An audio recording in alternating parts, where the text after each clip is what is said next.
Amém? Eu queria que você, então, abrisse a Bíblia em 2 Samuel 21. 2 Samuel 21, versículo 15 até o 22.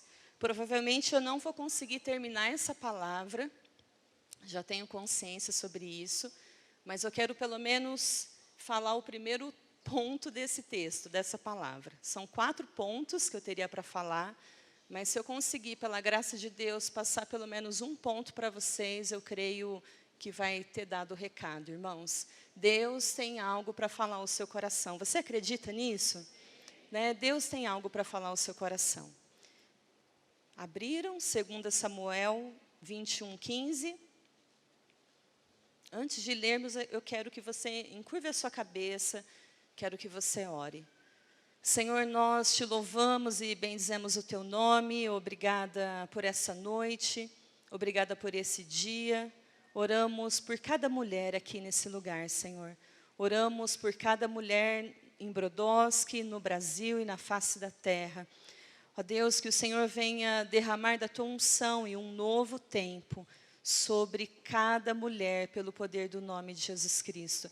Que nós possamos nos mover para o teu Espírito, nos converter ao teu chamado, ao teu propósito, à essência daquilo pelo qual o Senhor nos formou no poder do nome de Jesus Cristo. Pai, agora, de uma maneira muito específica, eu oro para que o Senhor nos dê o espírito de revelação e um espírito de sabedoria. Traga rema nessa palavra ao meu coração, ao coração de cada irmão que está aqui, Senhor. Que em nome de Jesus nós levamos cativo a obediência a Cristo cada um dos nossos pensamentos e nos submetemos ao senhorio de Jesus Cristo neste lugar, Senhor.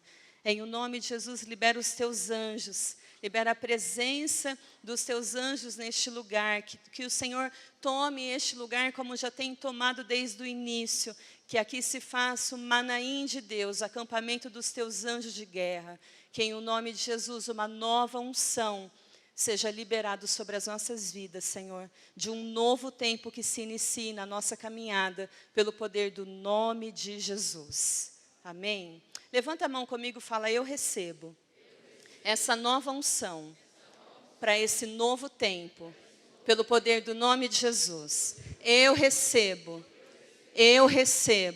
a unção do céu, que quebra o jugo, que rompe cadeias, uma nova unção para essa caminhada, nesse tempo, em nome de Jesus. Amém?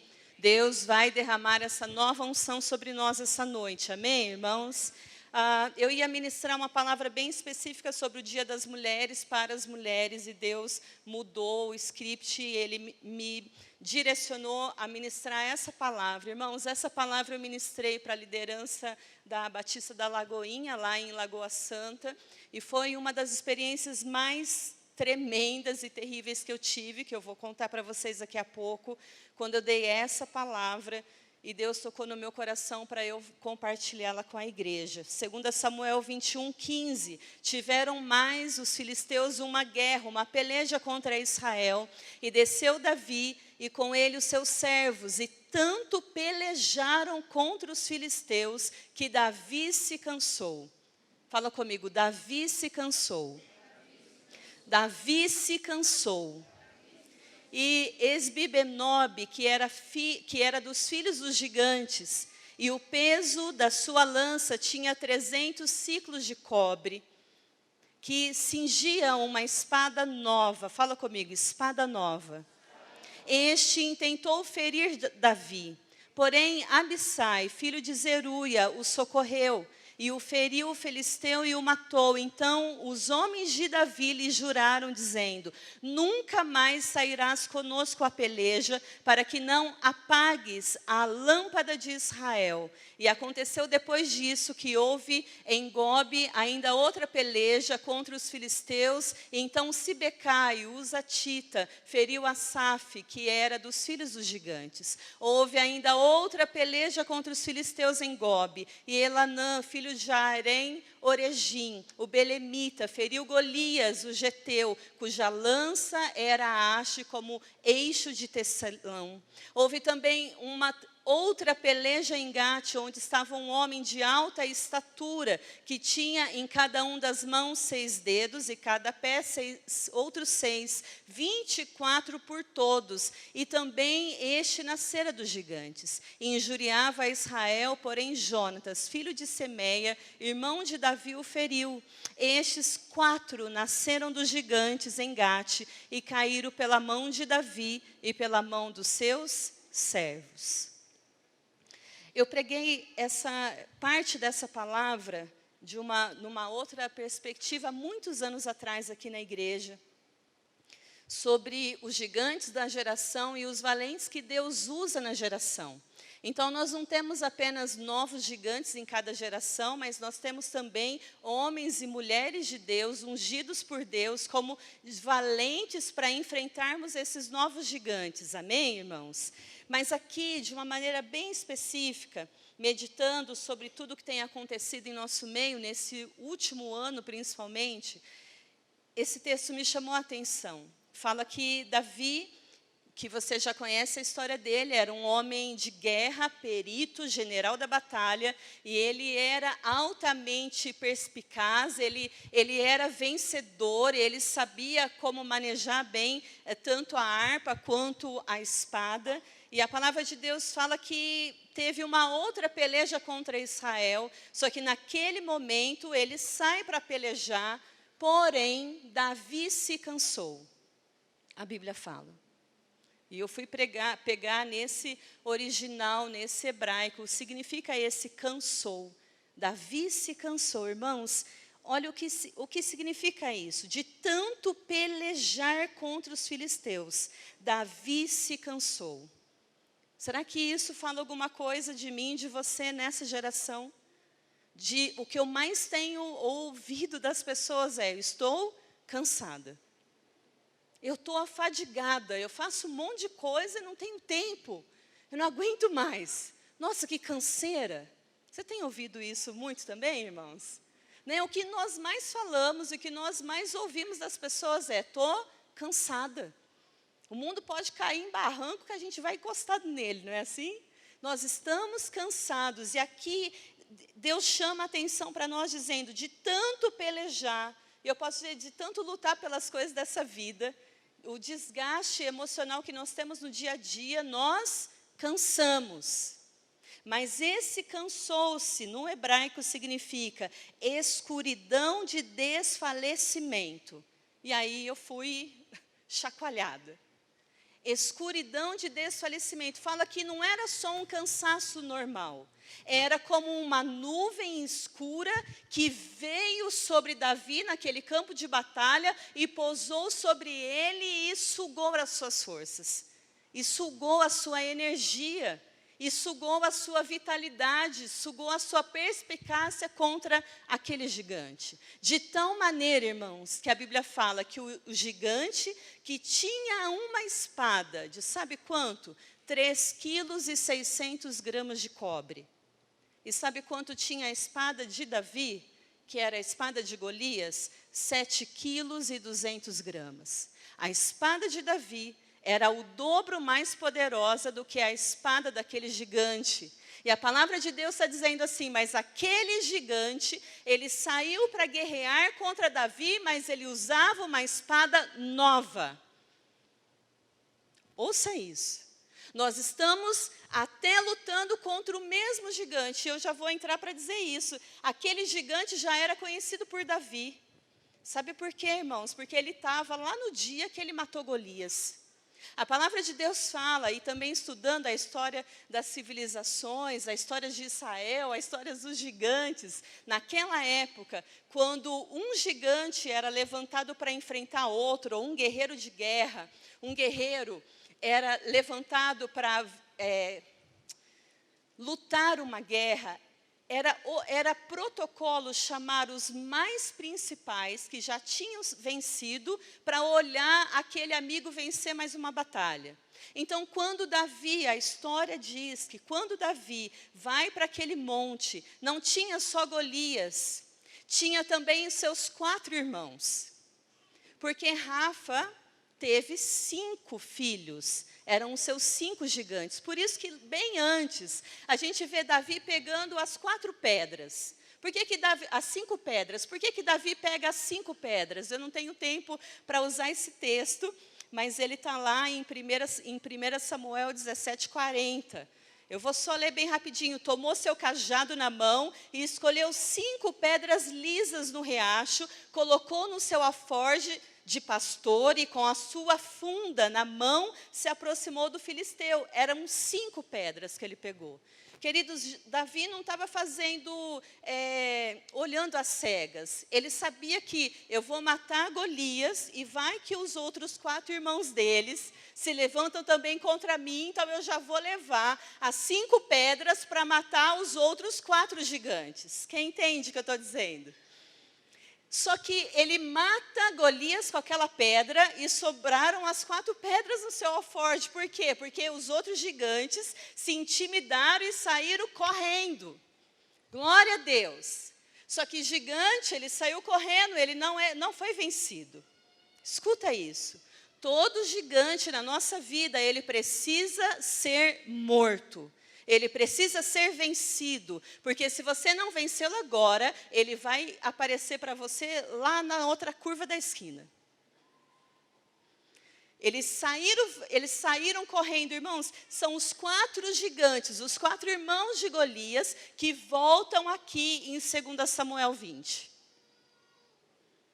Só que a gente já está falando de uma outra geração, de um outro tempo.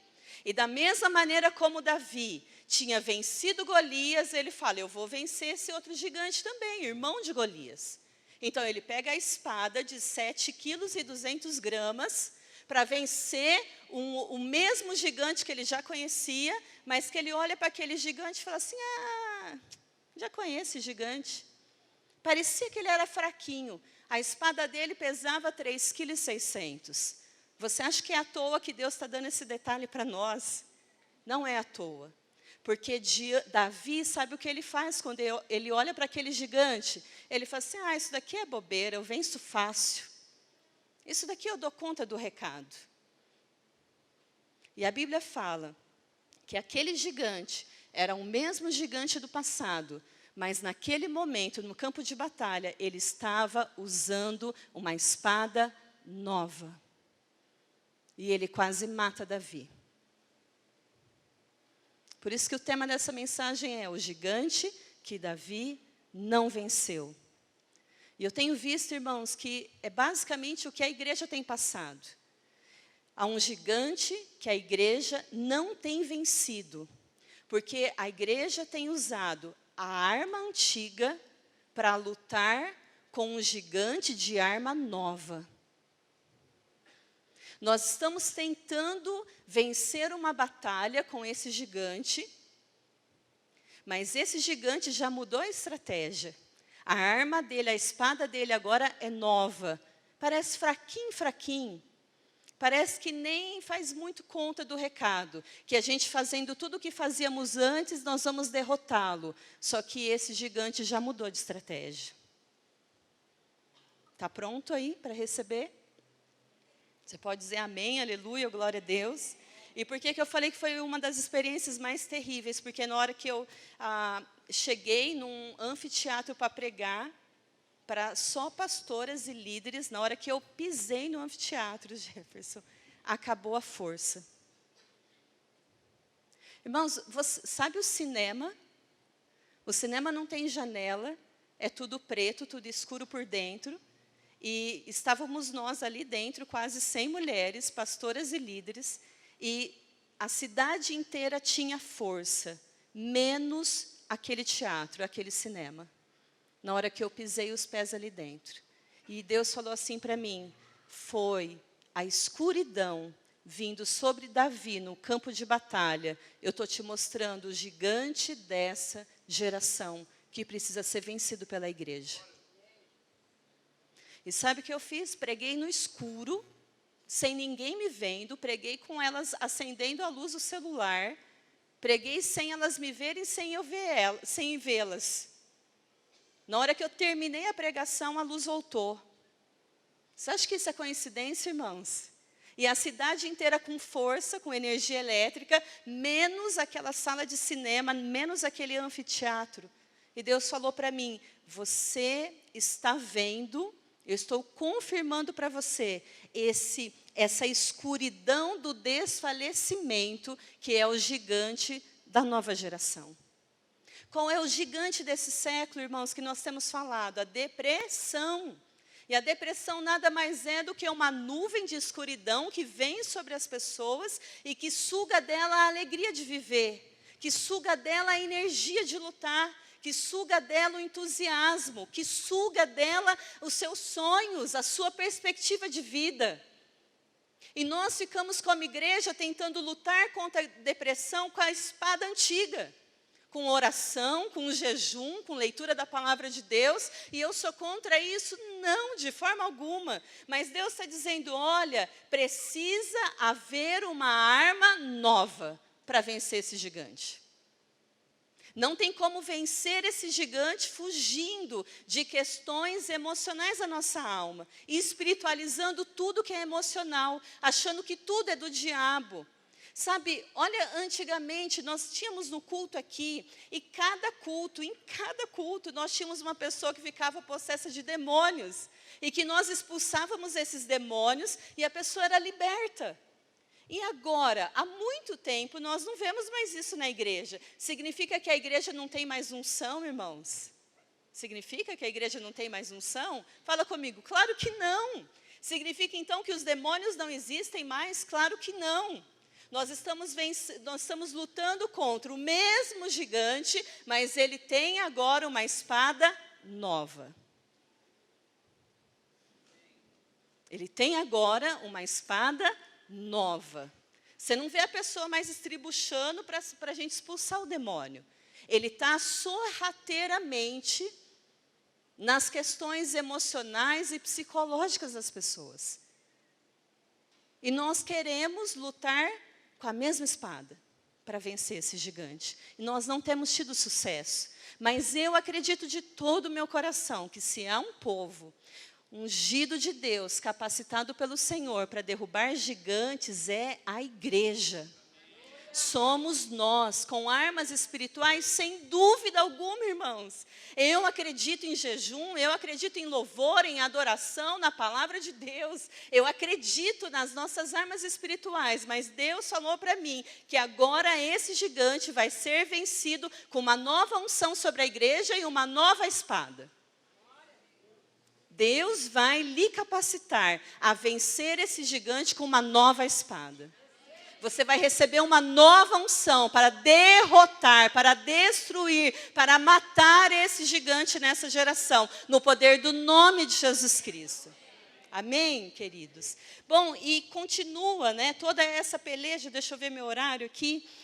O que eu aprendo com isso? A primeira coisa eu aprendo que cada geração tem o seu gigante. Repete comigo, cada geração tem o seu gigante.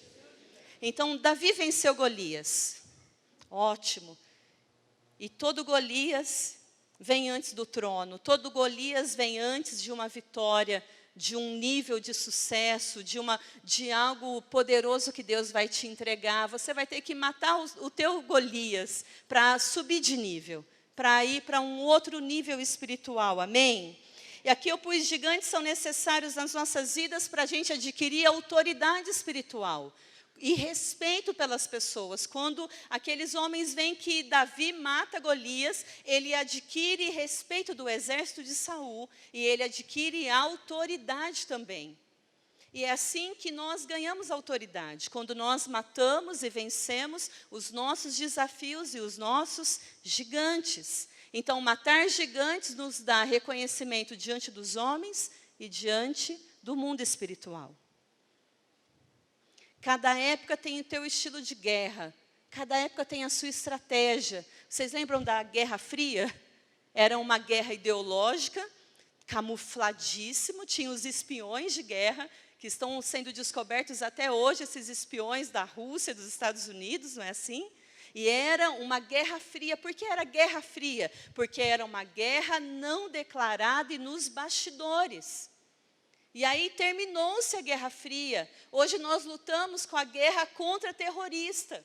Naquela época assinou um tratado de paz na Guerra Fria. Agora, como que você faz um tratado de paz com um terrorista? O Trump está tentando agora, não sei que jeito. Mas, geralmente, irmãos, com terrorista a gente não conversa. Não tem assunto. Você vai tentar dialogar com eles, eles já te explodiram. Já acionaram o botão lá, não tem nem tempo para isso. Porque cada guerra tem o seu gigante e tem a sua estratégia para lutar com essa guerra. E hoje nós precisamos entender que os gigantes dessa geração não são os gigantes da geração passada. Nós não estamos mais lutando contra Golias. O gigante mudou. E Deus está nos chamando para discernir que tipo de gigante é esse e qual estratégia de guerra e qual ferramenta de guerra Ele vai dar nas nossas mãos para a gente destruir e arrancar a cabeça desse gigante, irmãos. Você pode dizer amém comigo? Então, nós precisamos saber disso. E quando isso veio muito à tona comigo, não sei, vocês assistiram o filme Coringa? Quem assistiu o Coringa? Se você não assistiu, eu quero que você assista como tarefa de casa. Todos vocês. Eu quero, por favor, pedir para que você assista o filme O Coringa. Tá? O Coringa é o gigante dessa geração. Ele vai retratar, não que o Coringa seja, mas o Coringa retrata o gigante dessa geração. Ele sempre ele passou a usar uma máscara do sorriso. Então, quando ele estava com raiva, ele sorria. Quando ele estava triste, ele sorria. E ele usa uma máscara de está tudo bem. Que tudo está tudo bem. Uma máscara que camuflava os seus sentimentos e que camuflava a sua doença da alma, o seu transtorno de personalidade. E ele busca ajuda. Ele busca tratamento. Ele buscou a assistente social. E até no filme eu falei, meu Deus do céu, nos Estados Unidos, e ele ia para assistente social para ter acesso à medicação. E eu falei, cadê o psicólogo e cadê o psiquiatra para tratar desse homem? Ele era adotado, ele era abusado sexualmente, violentamente pelo padrasto dele, ele era espancado e torturado, ele era amarrado, e mesmo assim a mãe dele olhava para ele e falava, está tudo bem, sorria. Está tudo bem, dá um sorriso. E isso fixou tanto na psique dele, que todo sentimento ou toda situação que ele passava, horripilante, ele só sorria. Mas, na verdade, ele tinha muitas questões mal resolvidas dentro da sua alma, que precisavam de tratamento, fora um transtorno de personalidade, que ele precisava de medicação. E uma das frases muito tremendas desse filme é que ele chega para a assistente social numa das últimas cenas antes dele entrar em surto psicótico, e ele fala assim para ela, ele fala todos os sintomas que ele sente e tal, e ela vira para ele e fala assim, olha, o governo tirou essa verba, ele não vai te dar mais medicações. Ele olha para ela e fala assim, escuta, você nunca me ouve, você nunca me ouviu. Eu venho aqui mês após mês, semana após semana, você me olha, mas você nunca me enxergou. E é exatamente isso que nós temos passado nessa geração. Nós vemos as pessoas, mas nós não enxergamos as pessoas.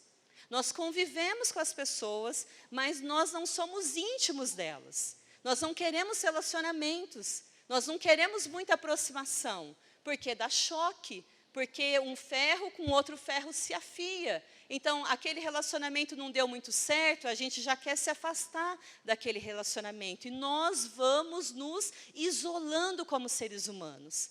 E o nosso isolamento, a Bíblia fala, aquele que se isola se insurge contra a verdadeira sabedoria. Então, o que a palavra de Deus está dizendo? Que as nossas questões mal resolvidas na nossa alma vai nos adoecendo e a gente vai se fechando dentro do nosso casulo. E vem sobre nós a escuridão. Vem sobre nós esse sentimento terrível de exaurir as forças.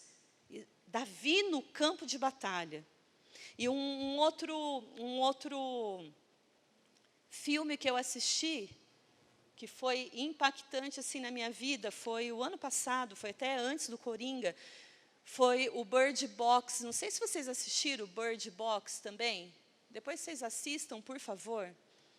Mas é muito forte, tá? Cuidado com esse filme, ele é muito pesado. Mas eu queria que você tivesse coragem de assisti-lo. Tem gente que assiste esse filme e não entende nada, mas eu vou te dar uma palhinha sobre ele. Não se sabe como nem porquê, mas começa a aparecer um ser, como um espírito mesmo, como o demônio da meia-noite. E esse espírito é uma sombra que vai fazendo com que as pessoas se suicidam aonde ela passa.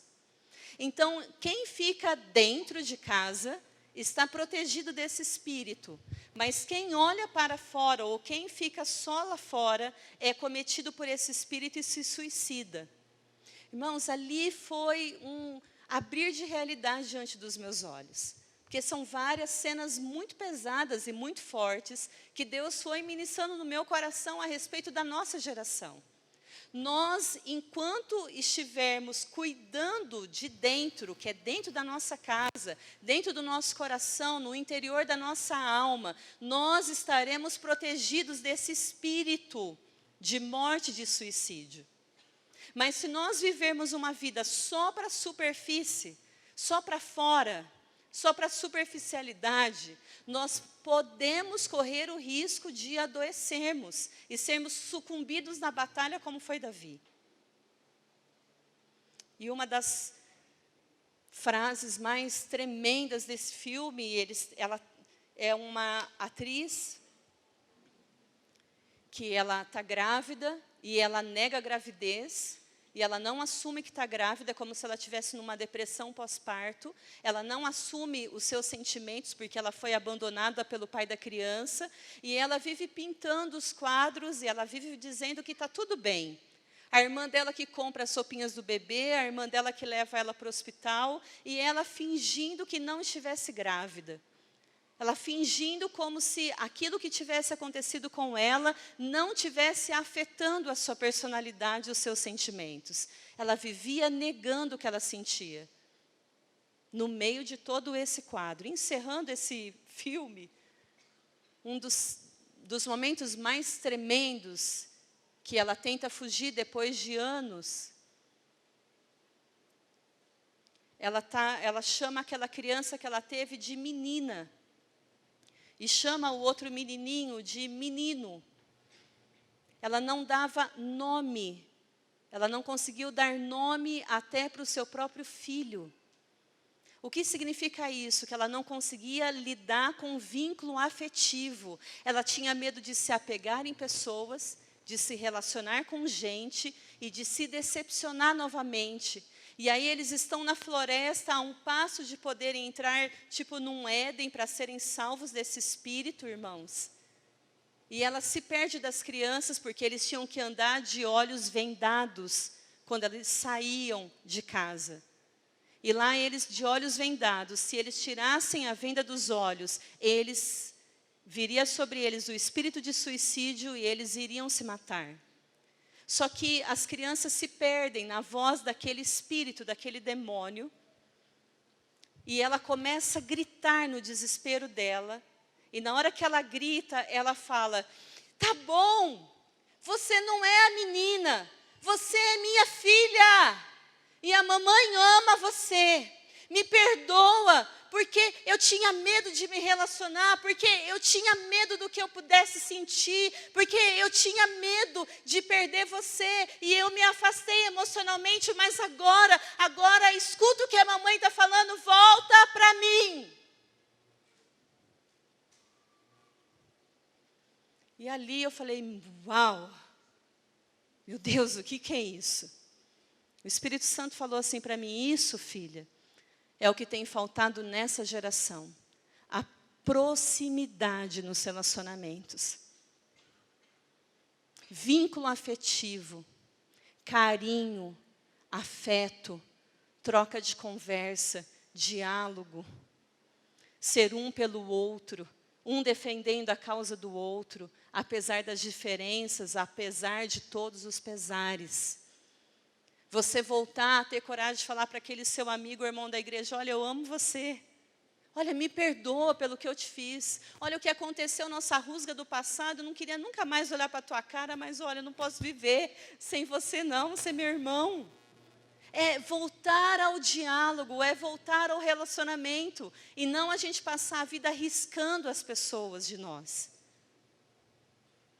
Esse gigante dessa geração, ele vem nos desafiar a realmente a dizer que ou você vai passar a sua vida fingindo que você não está nem aí, que nada te atinge, que você é o blaster master, né, das glórias de Jeová, né, o super ungido dos aleluia, ou você vai assumir, como Davi, como os valentes de Davi assumiram, porque aqui Davi não assume, mas os seus valentes o ajudaram a assumir e dizer, escuta, realmente essa foi uma decepção, ou essa foi uma situação mal resolvida, mas eu não vou fingir que isso não aconteceu comigo. Eu não vou fazer de conta que não foi comigo essa ferida, essa mágoa ou essa decepção. Irmãos, a Bíblia fala que o choro pode durar uma noite. Não está falando da gente passar a vida inteira chorando, mas está falando que vai ter uma noite que vai ser de choro sobre nós. Mas a alegria virá ao amanhecer. Escute isso, a palavra de Deus está dizendo, olha, você pode sim expressar sua dor, expressar o seu sofrimento, expressar aquilo que te atingiu. Isso é terapêutico, isso traz cura. Jesus falou, eu vim para os enfermos, eu vim para aqueles que querem ser curados. Se você se colocar na posição de doente, eu estou aqui para te sarar. Mas enquanto você se colocar na posição de que você é um blaster e que nada te atinge, você vai passar a sua vida perebento e destruído pelo mal desse século. Irmãos, é um tempo de nós tirarmos as máscaras. É um tempo de nós ganharmos da parte de Deus uma nova espada para vencermos esse gigante. Acabou meu tempo, mas eu queria ler com vocês, pelo menos esse final. Eu quero ler Joel. Quero chamar o louvor, por favor. Eu não consegui sair do primeiro tópico. Joel.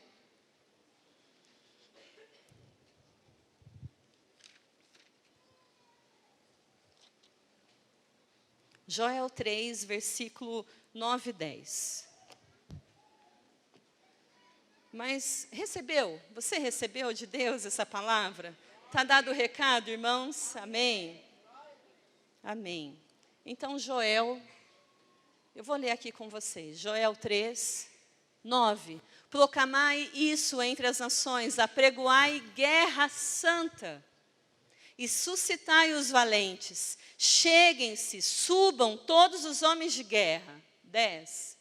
Forjai espadas das vossas relhas de arado e lanças das vossas podadeiras. Diga o fraco, eu sou forte. Diga ao fraco, eu sou forte. Tem algum fraco aí? Não? Entende o que a religião faz conosco? Nós não assumimos as nossas fraquezas. Irmãos, todas as vezes que a gente não assumir a nossa fraqueza, é um decreto da nossa derrota. Você quer ser forte? Quer ser forte? Então você precisa assumir que você é fraco. Você precisa assumir que existem coisas na sua vida emocional que você não está dando conta de resolver sozinho. Que você precisa procurar ajuda. Que você precisa procurar um psicólogo com princípios cristãos que realmente são embasados na palavra de Deus e na verdade. Você precisa procurar seus conselheiros, pastores e líderes. Você precisa procurar psiquiatra, se você tem uma doença psiquiátrica. Irmãos, eu gostaria de fazer uma oração. E como num estalar de dedos, ninguém precisasse nem de remédio, nem de psiquiatra, nem de psicólogo. E eu já vi isso acontecer. Para algumas pessoas, Deus parece que derrama ali um estalar de dedos e aquela pessoa é curada milagrosamente de depressão, de transtorno do pânico, de ansiedade, sem precisar de psiquiatra, de psicólogo, de medicação nenhuma. E outras pessoas, Deus permite o difícil caminho do tratamento. Mas nem por isso você é menos do que qualquer outra pessoa. Não é fraqueza moral ficar doente emocionalmente, não é pecado escondido, não é falta de fé, não é deturpação, você não é menos crente. Mas o fato é que é um gigante nessa geração e que nós como igreja, nós não vamos vencê-lo fazendo de conta que só orando e jejuando a gente vai conseguir derrotá-lo. Não é assim que a gente vai vencer esse gigante. Nós precisamos assumir a nossa fraqueza, a nossa individualidade, a nossa fraqueza e buscar a força que vem do céu. Mas primeiro, nós precisamos ser mais humildes. Eu acho que Deus tem permitido isso em nosso meio, irmãos. Deus tem permitido que muitos de nós adoeçam emocionalmente, para que a nossa arrogância abaixe um pouco. Para que a gente seja empático, para a gente conseguir entender a dor do próximo. Eu não sei dizer quantas pessoas que já passaram comigo e falaram assim para mim: Juliana, eu nunca imaginei que um crente, uma pessoa que tivesse Jesus, que fosse cheia do Espírito Santo, pudesse ter depressão ou transtorno de ansiedade. Mas isso pode acontecer, porque nós vivemos numa outra geração, lidando com outro gigante, e precisamos usar uma nova arma de guerra. Vamos nos colocar em pé. Quando o Jonatas cantou essa música hoje à noite, eu falei até para a Gabi, Gabi, que confirmação. Porque eu estou encerrando dizendo essa unção de Joel, que proclama: levanta-te valente. Levanta-te valente. São novos valentes para destronar o gigante dessa nova geração. E ele está dizendo: olha, forjai as suas relhas, as suas enxadas. Você vai vencer esse gigante sim, com as armas que você tem nas suas mãos, com a capacidade que Deus lhe deu. Sabe, com a mesma consolação que Ele tem te consolado, você vai conseguir consolar outras pessoas que estão sofrendo nessa geração. Irmãos, foi lindo ver aquela vigília ali no Santa Úrsula. Nós oramos aqui com o pastor Jefferson na quinta noite também. Sabe, uma igreja atuante, uma igreja que sai dos quatro paredes da igreja, para se importar com o que está acontecendo nessa geração. Nós precisamos tocar a alma de crianças, jovens e adolescentes. Nós precisamos fortalecer o emocional deles, não somente o espírito. A nossa geração se preocupava em fortalecer o espírito, e eu sou grata a Deus por isso, porque era o que a minha geração precisava. Mas essa geração, além de fortalecer o espírito, precisa fortalecer o emocional dos seus filhos também. Aleluias. Levante-se valente. Eu quero declarar profeticamente que na hora que você se levantou na sua cadeira, nesse lugar, você se levantou não mais subjugado a esse gigante, mas você se levantou para vencer esse gigante, para vencê-lo.